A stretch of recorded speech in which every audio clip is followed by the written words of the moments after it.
welcome to another episode of the Odd Lots podcast. I'm Joe Weisenthal. And I'm Tracy Alloway. Tracy, new year. I think so far in 2024, I do not feel any more clear or confident that I have some real deep sense of which way this economy is going. It feels like there's a risk that everyone could be wrong just going in the other direction this time around. So as we've discussed multiple times at this point, feels like there's a lot more acceptance for the idea of a soft landing or the idea that inflation can come down without generating a big spike in unemployment. No, there's no question. At the end of last year, soft landing optimism really picked up. But you could tell me any story right now and I would believe it. You could say, oh, financial conditions are easing quite a bit. The stock market's at all-time high or close to all-time high. Rates are falling. The labor market is tight. Wage growth just came in higher than expectation. There's still upward risk of inflation. You could tell me, oh, U6 and various measures of the labor market actually weakened last month. Maybe the economy is not as on solid footing as we thought or 2 months ago. Any story you told me, I might believe you. This is a symptom of being online too much and, you're right. and talking to people online too all much. Day. That's it. Yeah, and just being able to argue both sides of the story because you see it constantly. But I take the point. There is a lot more optimism out there right now than there was a year ago. But on the other hand, there is still this, I guess, lingering sense of unease or even angst that you see in some of the consumer measurements. Or again, to your point, online, if you point out the jobs market is doing really great, you will have a bunch of people talking about revisions to payrolls and things like that. Yeah, and it's legitimate. Some of the measures have gone down. So I genuinely, I find myself, and plus the crowd is, gets it wrong a lot. So it seems like we're tempting fate by believing too much in the soft landing story. But it really does feel to me like, there are many moving parts to this economy. You mentioned some of the sentiment measures, but there's also the fact that even with the inflation improvement, housing is still incredibly expensive, and there's all kinds of frustrations around that. So I don't think we will ever reach the end where we could say, okay, we know what's going on in the economy right now. We're always just going to sort of be searching for more threads to follow. The soft landing is a journey, not a destination, Joe. Well, on that note, I really think we do have the perfect guest to start the year to discuss the state of the economy, where it's going, what policy levers might yet to be pulled as we go through 2024. I'm thrilled to welcome her first time coming on to the Odd Lots podcast, Lael Brainard, Director of the National Economic Council. Lael Brainard, thank you so much for coming on Odd Lots. Really appreciate you joining us. Why don't we just get started? So on Friday, we had the latest December non-farm payrolls report. Headline looked pretty solid. Unemployment, wages, job creation better than expected. But we did see some weakening in measures like labor force participation rate, prime age employment to population, U6 measures of underemployment. Is there anything that concerns you right now about the momentum of the labor market as we head into 2024? Well, I have to say, taking a step back, Sure. that the labor market looks really strong. If you think about it, it started 2023 with unemployment already below 4%, and it maintained that. In fact, it's been below 4% now for just about 2 years, which I think we haven't seen that for 50 years. And even despite the fact that we started the year from a position of low unemployment, the economy created an additional 2.7 million jobs, which is really a record. And in terms of thinking about the economy going forward, the growth of the economy has been quite good. Productivity has been up, and inflation has actually come down during this time of strong employment growth. So that also looks like a pretty healthy economy. So I take the point about the health of the jobs market at the moment, but I can tell you from personal experience that if you tweet the payrolls figure came in strong or higher than expected, you do get a bunch of people on the internet who are pointing to things like downward revisions or the shift from full-time to part-time jobs or the number of people now who have to hold multiple jobs. How are you thinking about, I guess, the quality of jobs as well as the headline figure? Look, I think the overall statistics are very strong in terms of the quality of jobs as well. We've had wage growth that is exceeding inflation now, not just relative to when the president took office, but also relative to the strongest pre pandemic year. So wages are up by an amount that means most households can spend $3,500 of extra spending after buying the same things they would have purchased pre-pandemic. Wealth is also up, and the fact that so many Americans are employed, that the employment to population ratio for working age Americans is very high, higher than pre-pandemic, means that those people are going to continue earning and continue being able to spend and to power the economy going forward. So while I think we are seeing slowing growth, which would make sense at this point in a very strong recovery, nonetheless, the wages, the record union contracts that we have seen over the last year bode really well for the ability of households to continue spending and to continue fueling the economy. Do you have an explanation for why the labor market has held up as well as it has, given a sort of historic interest rate shock over the last 18, 24 months? Well, look, I think it is remarkable, actually, just how much this president has navigated through. If you think about it, the pandemic, which scrambled supply chains and led to a historic number of people out of the labor force. And then, just on top of that, we got this massive oil price shock by Russians' invasion of Ukraine. And just a year ago, don't forget, we navigated a regional banking crisis all while interest rates were rising. But if you look at the strength of the labor market, the growth that we've seen over the course of the last year, well above trend. And if you look at inflation, which we saw coming back down to 2% in terms of that core measure over the last 6 months, it's been a strong record. And I think it reflects the president's own views that this was not a normal kind of recovery. Hmm. And he focused on two things. One, on making sure that as many Americans were able to stay in their homes, come back into the labor force quickly, maintain their household balance sheets.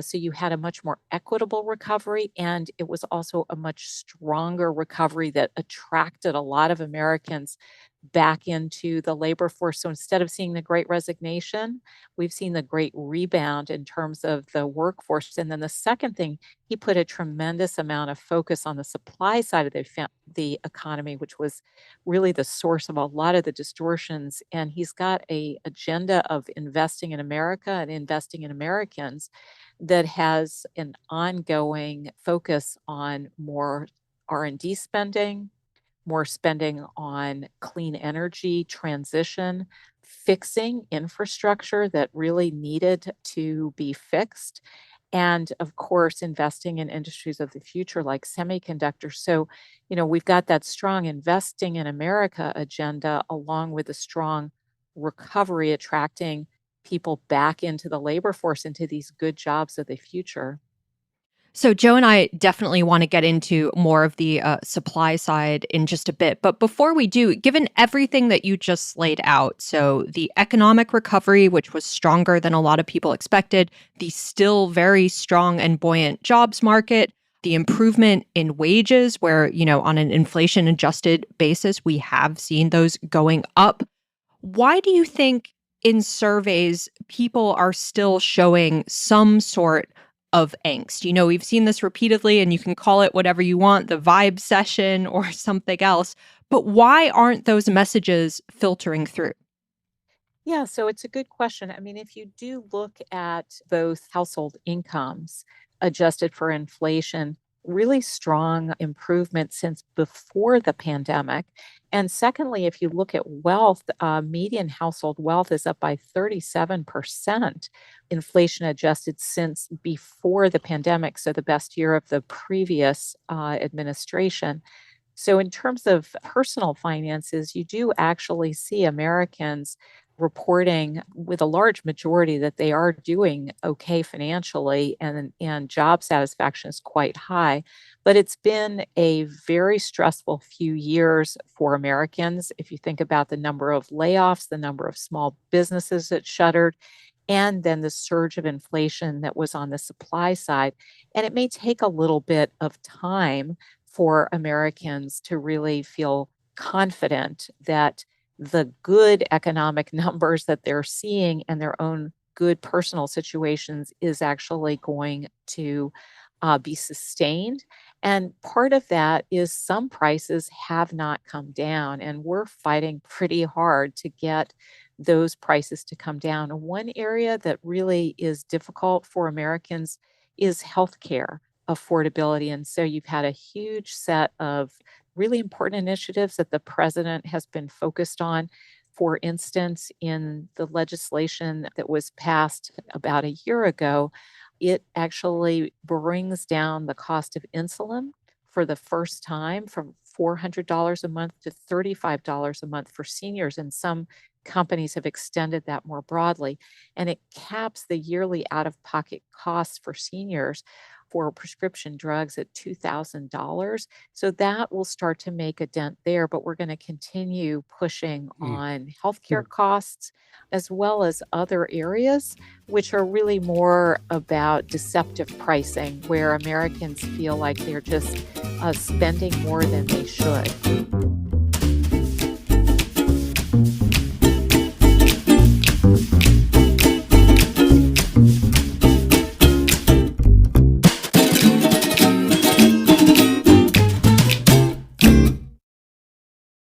So one area of disinflation or supply side improvement that's very clear has been on oil and gasoline prices. And you mentioned the oil shock a couple of years ago or a year and a half ago, but it's obviously come down quite a bit. Meanwhile, U.S. oil production, domestic production of oil, is at all-time highs. Is that something that the White House is proud of? And is that something that further aims, does the White House aim to see further expansion of domestic oil production in order to push gasoline prices lower? Well, gas prices are so important for weekly budgets, and the kind of kitchen table economics focus of this administration is very much trying to make sure that people have a little breathing room at the end of each month after paying their bills. So that reduction in gas prices at the pump from to about two, I want to say it's just a touch below $3 median price that Americans are seeing around the country. And in a lot of states, they're seeing lower prices than that. That is a very meaningful amount of relief. It's about $1.90 down from what we saw a year ago. And of course, we're also seeing some grocery store prices coming down. But in terms of your question, the president also has a huge clean energy transition investment agenda. He got historic legislation there. We have tax credits that are leading to a real boom in manufacturing of clean energy, clean vehicles. So these two things are going on at the same time. And that bodes very well for the longer term transition to a clean energy future that America is in the process of making. And I would say those tax credits, tremendous excitement there, huge numbers of private sector investments that are being catalyzed by those government Inflation Reduction Act clean energy incentives. Hmm. Since you mentioned grocery prices, one thing we've been talking quite a bit on this podcast about is excuseflation, or the idea that companies have taken advantage of supply chain disruptions to raise their prices all at once. And other people call it different things, profit-led inflation or seller's inflation. Biden recently referred to it as price gouging, but I'm curious what evidence you see from your perch of companies sort of opportunistically raising prices. And then secondly, what tools does the Biden administration actually have to target prices that are ultimately being set by private enterprises? Yeah, so we have seen, and you can see it in the data, that when supply chains were snarled and input prices were going up, that a lot of big corporations raised their prices to consumers by as much or more, which meant that their markups went up, which some people have referred to as a price spiral. And the president has been very focused on this because if you look at supply chain measures, they look like a very sharp spike upward to a level of supply chain disruptions that we really don't see in the data prior to 2022. And then they come down extremely sharply over the course of 2023 so that they are now back down to levels that we saw pre-pandemic. And input costs also have come down. So what is really troubling is that corporations need to pass those input cost declines on to consumers. And so that consumers can see the benefit of that in their weekly budgets. And the president has been very clear about how important that is. We've done a lot of work to fix those supply chains. Now corporations need to make those input cost reductions available to consumers in terms of their final price. And we're also taking action where we have enforcement tools on deceptive or unfair pricing. And so you've seen actions in areas like airlines on family seating fees or extra baggage fees. We've seen actions that the administration has taken on overdraft fees and bounce check fees, and will continue to push really hard and take action where necessary in areas like ticketing fees, other areas where American consumers are just kind of fed up with seeing these extra charges. How do you encourage companies to pass on those price declines to consumers? Because I'm just thinking in other parts of the world, I mean, notably Europe, there's been talk of stuff like, or some action on price controls, but that seems like a sort of political non-starter in the US. So what exactly can you ask companies to do on this front? Yeah, that really hasn't been the approach that this administration has taken at all. It has been to use the authorities we have at our regulatory agencies to go after fees that are deceptive, fees that are not transparent, fees on ticketing or fees on hotels. We've had the president meet with people who for instance, Becky Chong from Oregon, came to a junk fees event at the White House. And she talked about how she and her husband took her two daughters to see their grandparents last summer. And they were surprised to see unexpected junk fees on their hotel bill that totaled over $100. So, partly by just making these practices very transparent and then taking enforcement actions and creating rules about transparency of those prices, we are starting to see some real progress. But it's not enough. And in the area of healthcare in particular, we have legislative tools to enable drug prices for the first time to be negotiated with Medicare. And we expect that to make a big difference. I just want to go back again to the question of domestic energy, especially given the industrial policy efforts from the White House. CHIPS, the Inflation Reduction Act, the infrastructure spending obviously is going to need a lot of energy to power new factories, new facilities, and so forth. Does the White House want to see that domestic production of oil and gas continue to rise? I take it about the clean energy and the transition, but in terms of fossil fuels, does the White House want to see that line continue to rise? I feel like the last Look, president and the perhaps rival would be tweeting about that line a lot. the president has passed historic legislation to help this economy transition in the most resilient and dynamic way. to a clean energy future. So that really has been a huge focus on his part to make sure that the US is a leader on technologies that are going to reduce emissions and a leader on clean energy and electric vehicle investments. At the same time, during this transitional period, he's been very focused on making sure that American consumers have the ability to have a little extra money at the end of the month. And that has meant working really hard to get what were very distorted high prices at the pump down very substantially. And that's what we're seeing. We're seeing gas prices at the pump below $3 in most parts of America.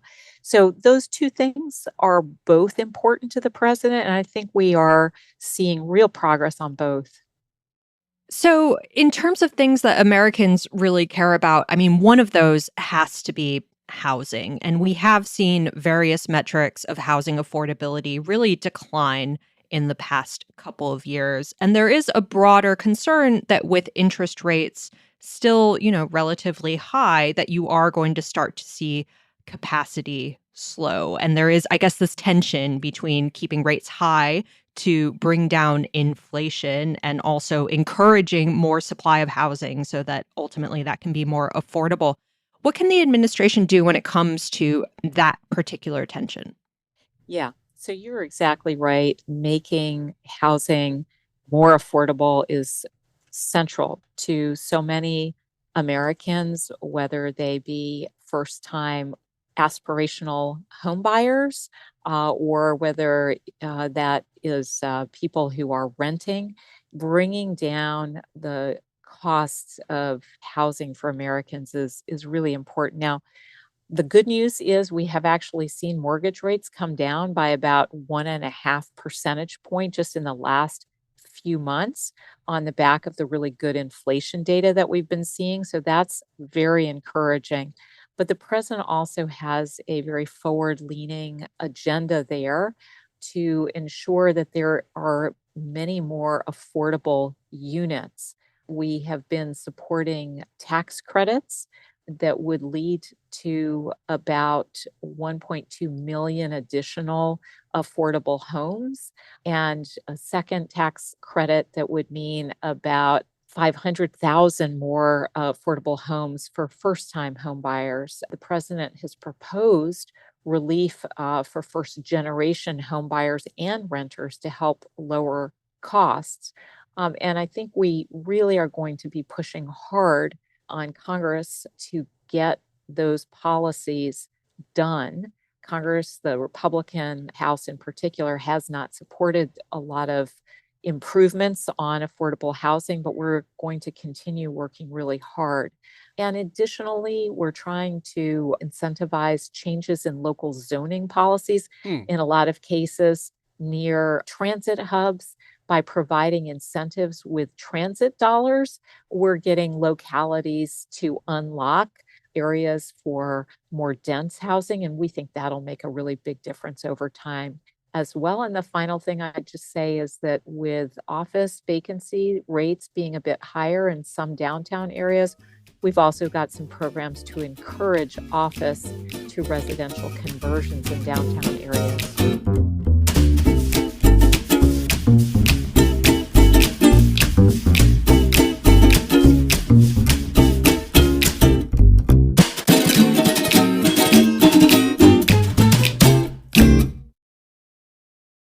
You mentioned zoning, particularly the constraints around housing near transit. It's sort of something that I've been thinking about. A lot of people are talking about. There was a CNN report that the White House was frustrated by the lack of tangible things the president can point to on the campaign trail that said, we built this, or that clear evidence of these bills turning into physical things. And I'm not going to ask you to comment on press reports, but I am curious if you think that this is a tension between the Industrial Policy Act, Inflation Reduction Act, CHIPS, policies designed to get more factories on the ground, and whether there are still things that need to be done on the local side to make it easier to break ground on new construction. So, two separate, really important points that you're making. One, is we do need localities to create changes in zoning. And so we have a pro housing grant program, which is first of its kind, that provides those kinds of incentives to help those communities that do remove barriers to housing production so that they get support for that. And we have a similar kind of program using Department of Transportation transit funding.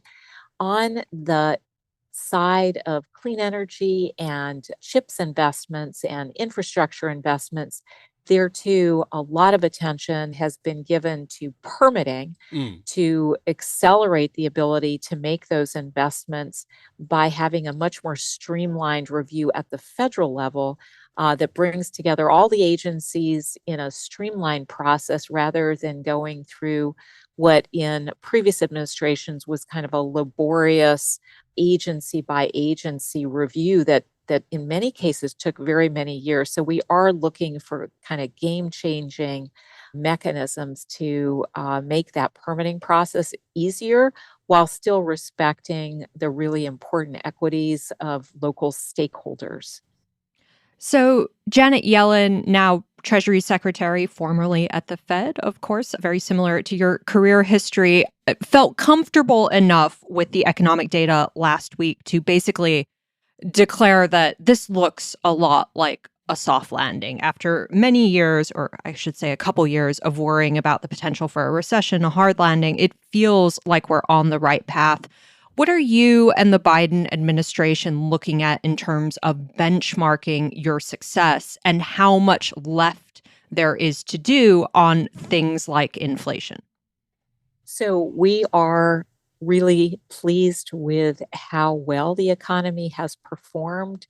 A under 4% unemployment rate for 23 months in a row, another 2.7 million jobs created over the last year alone, 14.3 since the beginning of President Biden's time in office, and inflation that has come down now to the 2% range, core inflation over the last 6 months. Most forecasters just said that couldn't be done. I mean, if you look at the forecasters a year ago, there was a lot of recession calls and a lot of those forecasters saying you couldn't get inflation as far down as it is today without seeing a lot of unemployment. That has not happened. And that, again, is because we were very focused on the supply side of the economy, and the president wanted to support the recovery rather than withdraw support. So, in terms of on a go forward basis, we're going to continue our work because too many things are still too expensive for Americans. We talked a little bit about healthcare. We've got a really robust agenda to bring down prescription drug costs. We talked about housing affordability. That's going to be a major focus of the president in the months ahead. And we are going to continue calling out corporations who are not passing along cost savings to consumers, as well as those who are pricing in ways that are deceptive and lead to bigger bills at the end of the purchase process that consumers were led to believe. So our work is not done. We are going to continue fighting on behalf of consumers to lower costs. Lael Brainard, thank you so much for coming on Odd Lots. Really appreciate your time. Appreciate being on the show. Thank you. Thank you so much. Thanks, Lael. That was great.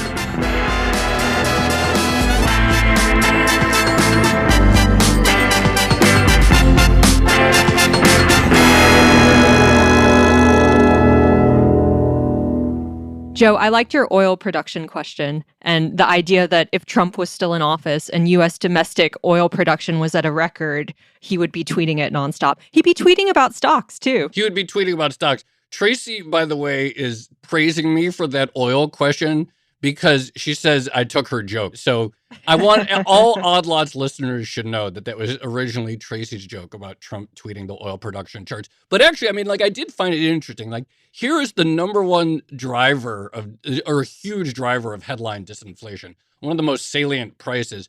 But it's interesting that on this idea of like, well, do we want to see even more U.S. oil, U.S. liquids production?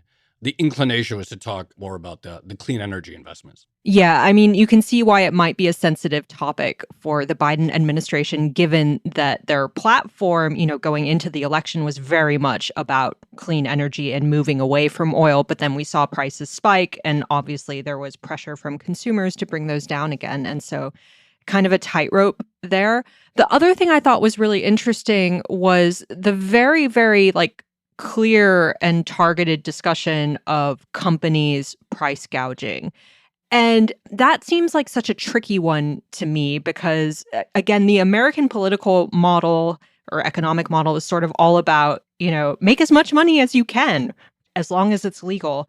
But that seems to be a point of tension or angst among the domestic population, given what's happened the past couple of years. And so it's really interesting to me to see how the administration actually goes about targeting that particular behavior. And I guess they can sort of nibble at the edges on things like insulin or junk fees. Like there are concrete things they can do.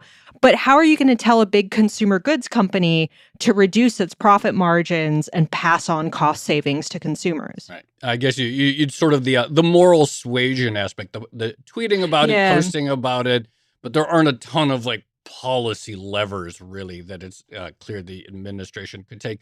I mean, going back, I did think it was interesting her answer to your question about why is there so much frustration? Because we started the conversation talking about, okay, this does look like a very impressive labor market, impressive rebound, disinflation over the last year or so without any weakening of the labor market.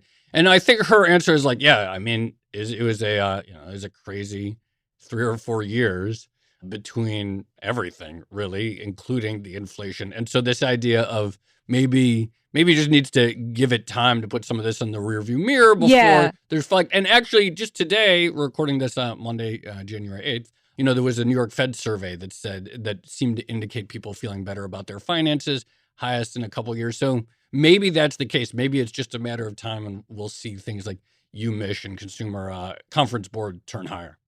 Lags in consumer sentiment. That seemed to be the argument there, long and variable lags in people just taking time to digest all the changes that have happened, which kind of makes some sense. But I still have questions about the role of, I guess, partisanship in some of those surveys. And, if the economy got even better, which maybe is kind of a tall order after what we've seen, but would some of that, partisanship start to go away, or would there still be a significant chunk of America that always feels angry or always feels that things are heading in the wrong direction? That's an interesting question to me. But for now, shall we leave it there? Let's leave it there. Okay. This has been another episode of the Odd Lots podcast. I'm Tracy Alloway. You can follow me at Tracy Alloway. And I'm Joe Weisenthal. You can follow me at The Stalwart. Follow our producers, Carmen Rodriguez at Carmen Armin, Dashiell Bennett at Dashbot, and Cale Brooks at Cale Brooks. Thank you to our producer, Moses Andam. For more Odd Lots content, go to Bloomberg.com/oddlots, where we have a blog, transcripts, and a newsletter. And you can chat 24/7 with fellow listeners in the Discord, discord.gg/oddlots. And if you enjoy Odd Lots, then please leave us a positive review on your favorite podcast platform. Thanks for listening.